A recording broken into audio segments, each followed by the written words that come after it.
So you want to start a Pokemon card business, but you don't have a ton of money to spend to help you get going, and you can't go and buy a multiple hundred or maybe even multiple $1,000 collection to get going. Well, don't let that stop you because you can start making money selling Pokemon cards by buying cards for just a penny or a few a piece. And I'm talking about buying bulk and selling bulk and making money off of bulk. And that's what I'm going to talk about in this video. It's been a while since I've done a bulk update or give you guys tips and a guide on how to make money or which cards to pick out of bulk to make money. And so that's what this video is going to be all about. But if this is your very first time here, what's up? My name's TJ. I run a business called Pastor TCG where I buy and sell all sorts of Pokemon cards. I've been doing this for about a year and a half now, and I've done, I think, close to $360 or $70,000 in sales, not profit, but sales. And I recently picked up like a collection that was worth like 43 or 44 grand, which was not bulk. They did have a bunch of bulk that they gave me as well. But you don't have to do that. And by the way, I didn't start doing that. I started by flipping bulk and selling bulk. And then everything that I made, I put back into the business. And over time, it just kind of snowballs into being able to buy big collections. And so if that's where you are, if you're like, hey, I want to get rolling, like I want to start with this, then let's talk about how you sell bulk or which cards are worth pulling out of bulk to list on a platform like TCGplayer or like eBay. But by the way, if you guys find this kind of content helpful, I make videos like this all the time. I also do a live stream every Sunday evening. And so if you want to come and ask me questions some Sunday, you can totally do that, or just hang out while I list cards and ship cards out. It's usually what those Sunday live streams are for. But yeah, subscribe to the channel, like the video, leave a comment, whatever. Let's get into it though. So I would say the best way, specifically as it comes to Pokemon bulk, for you to know which cards are valuable for you to pull out. I've got 3 different categories of cards that typically hold some value. And this first one is, I would say the biggest one, is playable cards. And the best way for you to learn which cards are playable is to, wait for it, play the game. Yeah, to actually play the Pokemon trading card game so that you know which decks are good, which decks are bad, which cards make up those good decks, which cards just find their way into pretty much every deck because they're just universally beneficial cards to have in the 60 cards that you play with.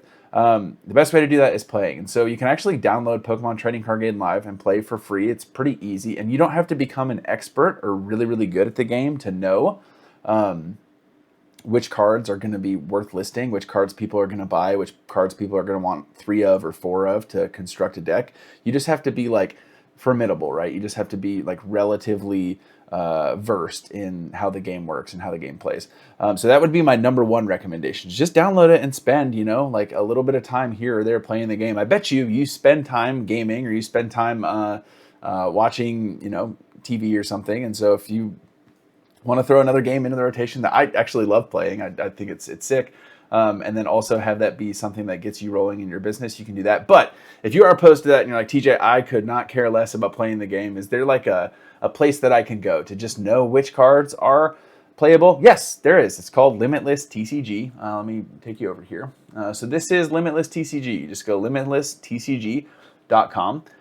And on here, it'll show you the top decks. But what I usually do, so this just kind of like takes like an average of the decks that have placed well lately. But what I typically do is I go up here and I click on tournaments. And then I click on the most recent tournament, which this past weekend was when the Milwaukee Regional took place, which is not too far from where I live in Minnesota. And it looks like Jackson Ford won the Milwaukee, Canadian guy, won the Milwaukee tournament, the Milwaukee Regional with a Charizard Pidgeot deck. And so when you come to this page and it shows you tournament results, you can click on these lists and this will show what their deck had in it. And then I would say every one of these cards that you have here, for the most part, will be cards that sell and have some value to them. Like the cheapest card I see here, 10 cents, right? That's pretty cheap. But or 8 cents is this Charmeleon card. But I would say one thing to note, especially if you saw on a platform like TCGplayer, if you have a bunch of competitive cards like these listed, and you list a Charmeleon like this, which is only an 8-cent market price card, and you list that at your floor price. When I say floor price, let's say that regardless of how much a card is worth, even if it's under 20 cents, your floor is 20 cents, so you're still gonna list it for 20 cents. If you have a bunch of cards like this listed, someone will buy this Charmeleon right here for 20 cents, I guarantee it. Anyway, so basically all of these cards would be decent cards to pull out of bulk and list on your site because people will buy them for at least 20 cents, but some of them a lot more than 20 cents, right?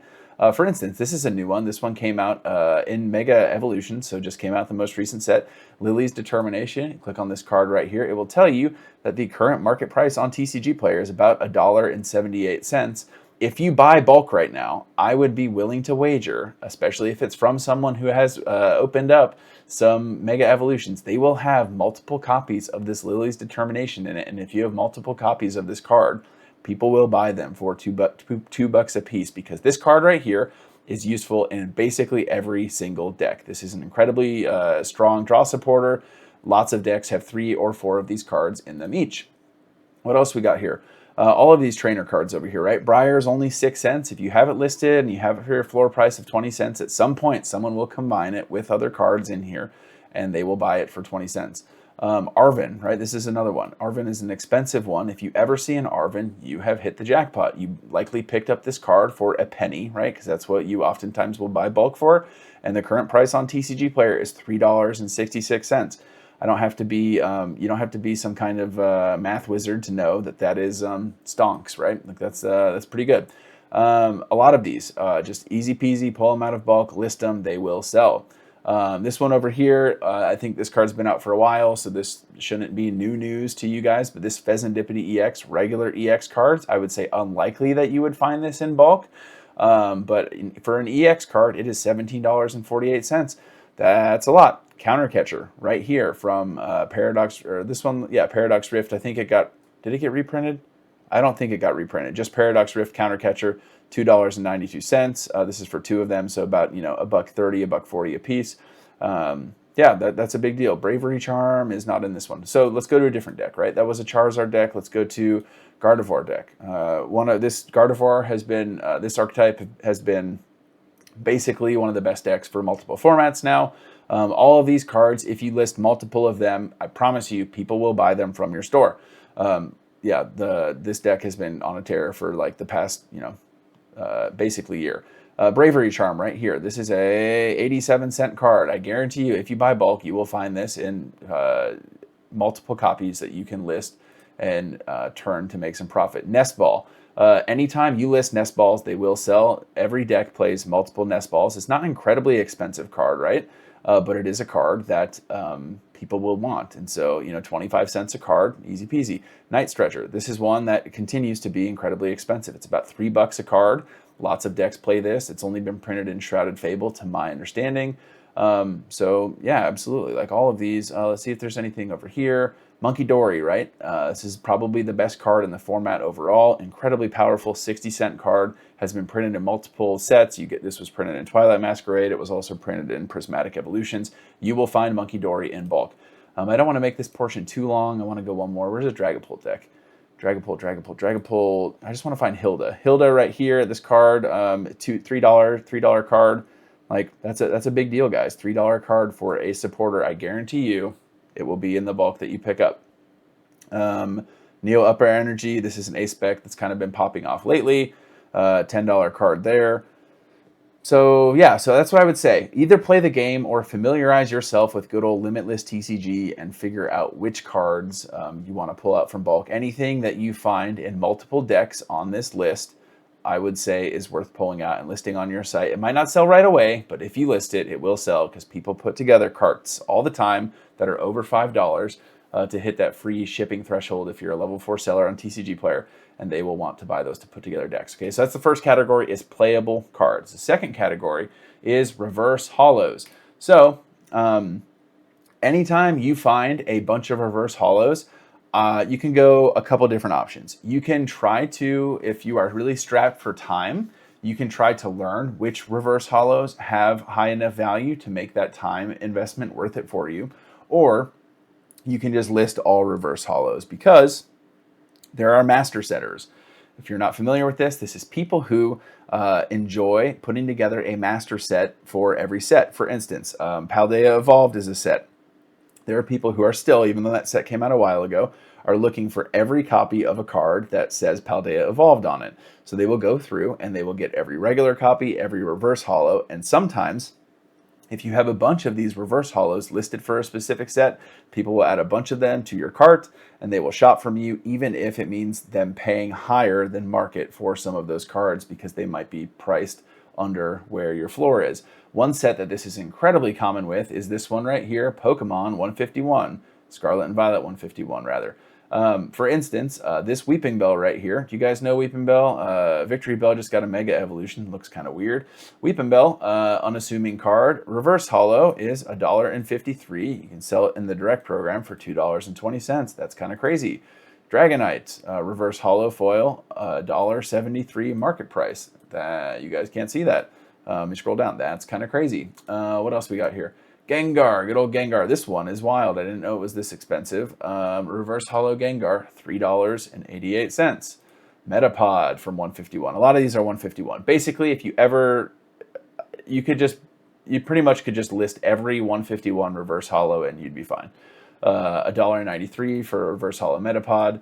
This one's not from 151. This is from Crown Zenith. 82 cents for the Mewtwo from Crown Zenith. And so, again, the second thing, if you are looking to take valuable cards out of bulk, is if you want to list every reverse holo, go for it. But if you want to learn which reverse holos are worthwhile, I would say popular Pokemon or popular sets. For instance, 151, very popular set. Lots of people would want to master it. Mewtwo, popular Pokemon. If it's a popular Pokemon, people are going to likely want a copy of the reverse holo because, you know, it's Mewtwo, right? And then the last category, so we did playable cards, reverse holos, and then anything old, right? And I would say, and this is really weird, old would be anything prior to Sword and Shield. So anything from the Sun and Moon era and before, any kind of rare, whether it's a holo rare, a reverse holo, or a non-holo rare, reverse holo, or non-holo rare, it probably has some value to it. I made a video about this a little bit ago. This is the Snorlax holo rare, so it shouldn't be that difficult to pull, from Unbroken Bonds, I think. And this is a $40 card. $40 for a Snorlax. The cheapest one in the direct program is actually $75. That's kind of crazy. That's wild, right? And so a bunch of these Sun and Moon era holo rares and reverse holos and even non-holo rares have a ton of value to them right now. And if you pick up bulk, if you buy bulk at a penny a piece or 2 pennies a piece or even up to 5 pennies a piece from people who have been collecting for a long time, back when they were opening Sun and Moon cards, they probably just put this card in their bulk because they had no idea. And they might not live on YouTube like you do. They might not have their eye on the market like you do. They might not have any idea, right?